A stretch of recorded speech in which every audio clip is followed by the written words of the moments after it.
Hello అండి, welcome back to our channel. అయితే చాలామంది నన్ను అడుగుతున్న విషయం ఏంటిదంటే, అక్క నిజంగా సపోర్ట్ లేకుండా మనము గ్రూప్ 1 కానీ, యూపీఎస్సీ లాంటి పెద్ద ఎగ్జామ్స్‌ని మనం క్లియర్ చేయలేమా? Without support can't we do anything అని చెప్పేసి ఈ విషయం చాలామంది నాకు మెయిల్స్ చేసి మరీ అడుగుతున్నారు. అండ్ ఇంకో కొంతమంది ఏంటిదంటే, అక్క మా పిల్లల్ని మేము ఇప్పటి నుంచి మేము ప్రిపరేషన్ స్టార్ట్ చేద్దామని అనుకుంటున్నాము. నాకు ఇద్దరు చిన్న పిల్లలు అక్క, ఒకళ్ళని నేను ఉంచుకుంటాను, ఇంకొకరిని అమ్మ వాళ్ళ ఇంట్లో వదిలేసి రావాలా అక్క అని ఇట్లాంటి మెయిల్స్ కూడా అడుగుతున్నారనమాట. నేను చెప్పాను కదా, చాలామంది హౌస్ వైఫ్స్ ఇట్లాంటి నాకు ప్రాబ్లమ్స్ అనేటువంటి షేర్ చేసుకుంటూ ఉంటారనమాట, మెయిల్స్ చేస్తూ ఉంటారు. కానీ అంటే మైండ్లో చాలామందికి ఒక ఏముంటుందంటే థింగ్, మనము ఖచ్చితంగా పెద్దవాళ్ళు ఉండి మనకు సపోర్ట్ చేస్తేనే మనకు అంటే మనకు మ్యారేజ్ అయ్యి పిల్లలు వచ్చారనుకోండి, మనకి ఏంటిదంటే మన మీద మనకు చదువుకోవాలన్న ఇంట్రెస్ట్ కనుక ఉంటే టైం స్పెండ్ చేసుకోవడం అనేటువంటి తగ్గిపోతుంది. పిల్లల్ని చూసుకోవడంతో మనకు డే అంతా గడిచిపోతుంది. ఇంటి పనులు, పిల్లల్ని చూసుకోవడం, ఇంకా అన్ని ఇల్లుని చూసుకోవడం అనేది పెద్ద థింగ్, పిల్లల్ని చూసుకోవడం ఇంకా పెద్ద థింగ్. సో దానివల్ల మనకు మన కెరీర్ మీద దృష్టి పెట్టే అంత టైం అయితే ఉండదు.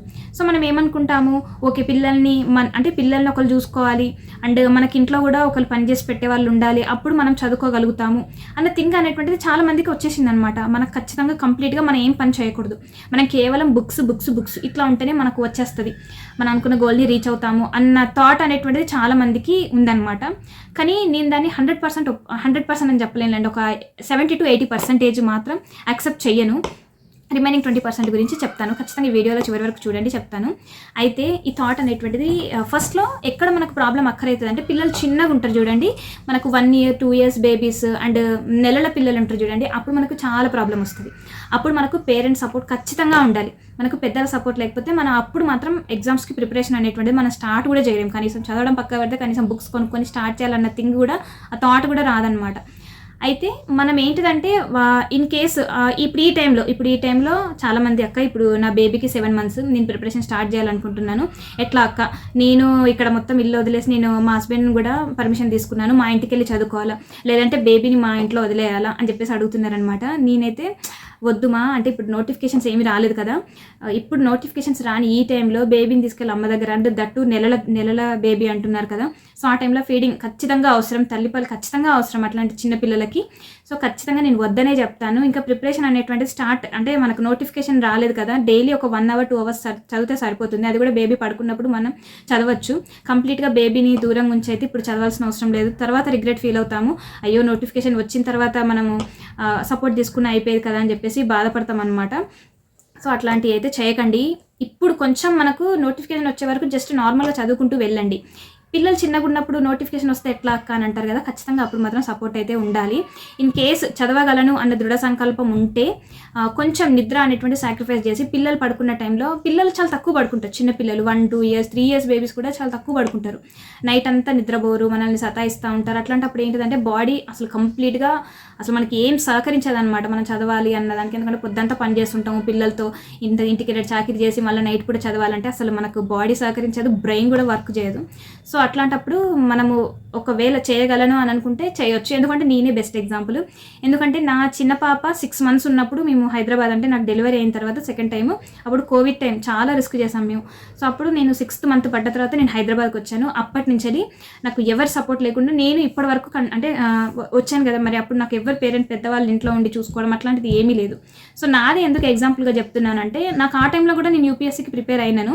కాకపోతే అప్పుడు అంత సివియర్ అంటే బాగా సీరియస్గా ఏం ప్రిపేర్ అవ్వలేదు. 22 ఆ టైంలో నా బేబీకి 2 years అనమాట. అప్పటి నుంచి నాకు గ్రూప్ 1 నోటిఫికేషన్ పడింది కదా, అప్పుడు కూడా స్టార్ట్ చేశాను. ఆ టైంలో మనకు చాలా ఇబ్బంది అవుతుందండి. అప్పుడు ఏంటిదంటే పేరెంట్స్ మనతో లేకపోయినప్పటికీ పిల్లలకి డీవియేషన్ వచ్చేలాగా ఆ టైంలో మనల్ని చదువుకొనియారు, మన బుక్స్ పట్టుకొనియారు, మన బుక్సే కావాలంటారు, మనం రాసిన బుక్సే, మన లాంటి బుక్స్ తీసుకొచ్చి ఇచ్చినా కూడా కొంతమంది వద్దంటారు, మనం ఏది చదువుతున్నామో అదే కావాలంటారు. అట్లాంటి ప్రాబ్లమ్స్ చాలా ఫేస్ చేశాను. మా చిన్న పాపనైతే ఫైన్ ఆర్ట్స్ బుక్ చదువుతున్నంతసేపు బుక్లో బొమ్మలు ఉంటాయి కదా, బాగా ఖచ్చితంగా బుక్కే కావాలని అనేది చింపేది కూడా. నాకైతే చాలా బాధేసేది అనమాట. అప్పుడు నేను ఏం చేసినా, మళ్ళీ ఇంకొక ఎన్సీఆర్టీ బుక్ ఆర్డర్ పెట్టుకున్నాను, సేమ్ ఫైన్ ఆర్ట్స్. అది నా బేబీకి ఇచ్చేసాను, ఏదైతే చింపిందో అది బేబీకి ఇచ్చేసాను, నేను కొత్త తీసుకొని చదువుకోవడం స్టార్ట్ చేశాను అనమాట. సో ఇట్లాంటి సిచ్యువేషన్స్ కూడా అక్కర్ అవుతాయి. అప్పుడు ఇంకా పోతే పోనీ అని చెప్పేసి 100-200 పోతే పోనీ అని చెప్పేసి వాళ్ళకి ఏదైతే నచ్చుతుందో అది ఇచ్చామనుకోండి, మనకు కొంచెం వాళ్ళకి డేవియేషన్ వస్తుంది, మనకు చదువుకోవడానికి టైం దొరుకుతుంది అనమాట. అండ్ సపోర్ట్ లేకుండా చేయగలము అన్న థింగ్ మీకు రావడం కోసమే నా లైఫే ఎగ్జాంపుల్గా తీసుకొని చెప్తున్నాను అనమాట. ఫస్ట్ థింగ్ అట్లా అనుకోకండి. కానీ మెయిన్స్, ఇప్పుడు మనం ప్రిలిమ్స్ పాస్ అయ్యే వరకు ఓకే మనం చేయొచ్చు, మేనేజ్ చేయొచ్చు, కానీ మెయిన్స్కి మాత్రం అస్సలు రిస్క్ చేయొద్దు. ఎందుకంటే నేను స్పెషల్గా నేను ఎక్స్పీరియన్స్ అయ్యాను కాబట్టి చెప్తున్నాను. ఇన్ కేస్ మా ఫ్యామిలీ సపోర్ట్ కనుక నాకు అప్పుడు లేకపోయి ఉంటే నిజంగా నేను మెయిన్స్ క్లియర్ చేసేదాన్ని కాదు, 100% క్లియర్ చేసేదాన్ని కాదు. అప్పుడు మా అమ్మ వాళ్ళు వచ్చి నాకు వండి పెట్టి కంప్లీట్గా, నేను అప్పుడు అసలు ఇటున్న పుల్ల కూడా అటు పెట్టలేదన్నమాట. పిల్లల్ని పడుకోబెట్టే టైంలో మాత్రమే వచ్చాను.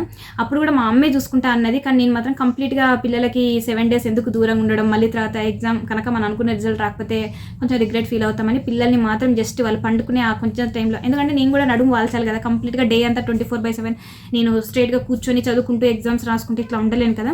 సో అప్పుడు పిల్లల పక్కన 1-2 గంటలు పడుకునేది, కంప్లీట్గా ఇంకా మళ్ళీ చదువుకుంటూ కూర్చునే వాళ్ళు పడుకున్న తర్వాత. కానీ ఆ టైంలో మాత్రం పేరెంటల్ సపోర్ట్ అనేది ఖచ్చితంగా అవసరం అండి, మెయిన్స్ ఆ టైంలో. ఈ వీడియో ఎందుకు చేస్తున్నాను అని అంటే, కొంతమంది ఉన్నారనమాట, వాళ్ళు కన్సర్న్ రైజ్ చేశారు, అక్క మాకు ఎవరు సపోర్ట్ చేయట్లేరు అక్క, ఈవెన్ మేము ప్రిలిమ్స్ క్లియర్ చేసినప్పుడు కూడా మెయిన్స్ అప్పుడు నీకు రాదులే అన్న ఒక ఇట్లా చెప్పి, అది చాలా బాధేసింది అక్క మాకు, మెయిన్స్కి నీకేం రాదు, నువ్వేదో ఉత్తగా రాసినావు, మెయిన్స్ నీకు నువ్వు అనుకున్నట్టు రాదు, నువ్వు రాయలేవు అన్ని పేపర్స్ అని చెప్పేసి పేరెంట్స్ సపోర్ట్ కానీ ఎవరి సపోర్ట్ కానీ లేదంట ఆ టైంలో తను మెయిన్స్ రాయలేకపోయింది. పిల్లలు చూసుకునే వాళ్ళు ఎవ్వరు లేక, ఎగ్జామ్ సెంటర్కి తనని తీసుకెళ్లే వాళ్ళు లేక తను ఎగ్జామ్ రాయలేదంట. సో ఈ సిస్టర్ గురించి కూడా నాకు చాలా బాధేసింది అనమాట. కానీ ఈ వీడియో కనుక ఎవరైనా పెద్దవాళ్ళు కనుక చూస్తున్నట్లయితే ఖచ్చితంగా మీ పిల్లలు కనుక ఏదైనా ఎగ్జామ్ ప్రిలిమ్స్ పాస్ అయ్యారు అంటే మాత్రం మెయిన్స్కి ఖచ్చితంగా పెద్దవాళ్ళ సపోర్ట్ లేనిది దే కాంట్ డూ అండి. చిన్న పిల్లలు ఉంటే మాత్రం, ఇప్పుడు నా పిల్లలు అప్పుడు ఫస్ట్ పెద్ద పాప 2nd class, చిన్న పాప UKG అనమాట. ఆ టైంలో ఖచ్చితంగా నాకు పిల్లలు ఎక్కడ వదిలేసి వెళ్తాం, వాళ్ళ స్కూల్ టైమింగ్స్ కానీ ఏది సెట్ అయ్యేది కాదనమాట. పొద్దున 9ంటికి పోయినా 9:30కి నేను పోయినా అంటే ఎప్పుడో 7, 7:30, 8:30, 9 అయ్యేది. అన్ని గంటలు పిల్లల్ని చూసుకోవాలంటే మా హస్బెండ్ కానీ మా తమ్ముడు కానీ వచ్చి నన్ను ఎగ్జామ్ సెంటర్లో డ్రాప్ చేస్తుండే, వాళ్ళే పికప్ చేసుకుంటుండే.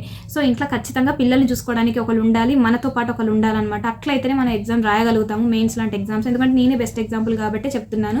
సో అప్పుడు మాత్రం డేర్ స్టెప్ చేయకండి. మెయిన్ ప్రిలిమ్స్ అప్పుడు నేను Group 1 3 times ప్రిలిమ్స్ రాశాను కదా, అప్పుడు నేను ఎగ్జామ్ సెంటర్ మాత్రం అమ్మ వాళ్ళ ఊళ్ళో పెట్టుకునేదాన్ని అనమాట. హైదరాబాద్లో పెట్టుకుంటే నాకు తెలుసు నన్ను ఒకళ్ళు తీసుకెళ్ళాలి, మళ్ళీ పిల్లల్ని ఒకళ్ళు చూసుకోవాలి, అప్పుడు రమ్మంటే రారు కాబట్టి నేనేంటంటే ఎగ్జామ్కి 2 days ముందే ఇంటికి వెళ్ళేదాన్ని మా ఇంటికి. సో మా ఇంటికి వెళ్ళి ఆ 2 days ఇంకా అప్పుడు బాగా చదువుకునేదాన్ని. ఇంతవరకు చదివిందంతా ఆ 2 days నేను రివిజన్ చేయకపోతే నేను అసలు ఎగ్జామ్ నేను రాయలేను. సో ఆ విషయం ఒకటి మైండ్లో పెట్టుకుని అప్పుడు సపోర్ట్ తీసుకున్నాను. ప్రిలిమ్స్ ఎగ్జామ్ 2 days ముందు, నెక్స్ట్ మెయిన్స్ ఎగ్జామ్ అప్పుడు తీసుకున్నాను.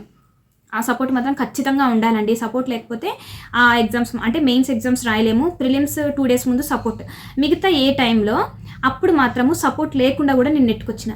సో అదే చెప్పాలనుకుంటున్నాను. చాలామంది అది లేకపోతే అంటే సపోర్ట్ లేకపోతే మనం చేయలేము అనేటువంటి ఊహ ఉన్న వాళ్ళకి చెప్తున్నాను. నేను కూడా చేసుకోగలిగిన కదమ్మా. అంటే మెయిన్స్ ఎగ్జామ్స్ అప్పుడు మాత్రమే మా పేరెంట్స్ ఇక్కడికి వచ్చారు, ఎందుకంటే సెంటర్ హైదరాబాదే కాబట్టి. సో లేకపోతే ఒక 10 days ముందు అట్లా వెళ్ళేదాన్ని, ఒకవేళ మా ఊర్లో కనుక మెయిన్స్ ఎగ్జామ్ సెంటర్ ఉంటే. కానీ లేదు, తెలంగాణ మొత్తంలో హైదరాబాదే సెంటర్ కాబట్టి మెయిన్స్ ఎగ్జామ్కి ఇక్కడికి రమ్మని ఇక్కడ ఎగ్జామ్ అయితే రాయడం జరిగింది. దీని మొత్తంలో ఏంటిదంటే ప్రిలిమ్స్ చిన్న ఎగ్జామ్స్ అంటే ఫస్ట్ ఫేస్ ఎగ్జామ్స్కి మనకు సపోర్ట్ లేకపోయినా మనం క్లియర్ చేయొచ్చు. మెయిన్స్కి మాత్రం ఖచ్చితంగా సపోర్ట్ ఉండాలి. 7 days మనం కంటిన్యూస్గా రాస్తాం కాబట్టి. So 60 to 70% we can manage support లేకుండా. మీరు రిమైనింగ్ ఇట్లాంటి ఎగ్జామ్స్ మెయిన్స్ రాయాలనుకున్న ఆ టైం పీరియడ్లో, ఎగ్జామ్ రాయాలనుకున్న ఆ పీరియడ్లో, అంటే ఎగ్జామ్ రాసేటప్పుడు పిల్లల్ని చూసుకోవాలి. అప్పుడు మాత్రం పేరెంటల్ సపోర్ట్ అవసరం అండి. సో ఈ వీడియో ఎవరి కోసం చేశానో వాళ్ళకి అర్థమైందని అనుకుంటున్నాను.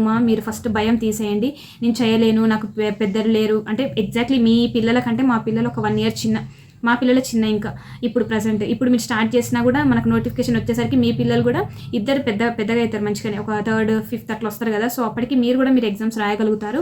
అండ్ నెలల పిల్లలు ఉన్న అంటే 7 months 8 months బేబీస్ ఉన్న ఆ మదర్స్కి నేనేం చెప్తున్నానంటే, ఇప్పుడు నోటిఫికేషన్ ఏం రాలేదు కదా, ఇప్పుడు పిల్లల్ని ఎక్కడ వదిలేయకండి. ఖచ్చితంగా నోటిఫికేషన్ వచ్చే ఆ టైంకి మీ పిల్లలు కూడా ఒక 1.5 year 2 years అట్లా వస్తారు ఖచ్చితంగా. సో అప్పుడు మీకు అంతేం ప్రాబ్లం ఉండదు, ఇప్పుడున్న ప్రాబ్లం అయితే అప్పుడు ఉండదు. ఓకేనా? అంతేనండి. ఈ వీడియో మీ అందరికీ అర్థమైందని, నచ్చిందని అనుకుంటున్నాను. In case if you like this వీడియోని లైక్ చేసి ఛానల్ సబ్స్క్రైబ్ చేసి సపోర్ట్ చేయండి. ఓకేనా? Thank you so much for watching this video. Bye.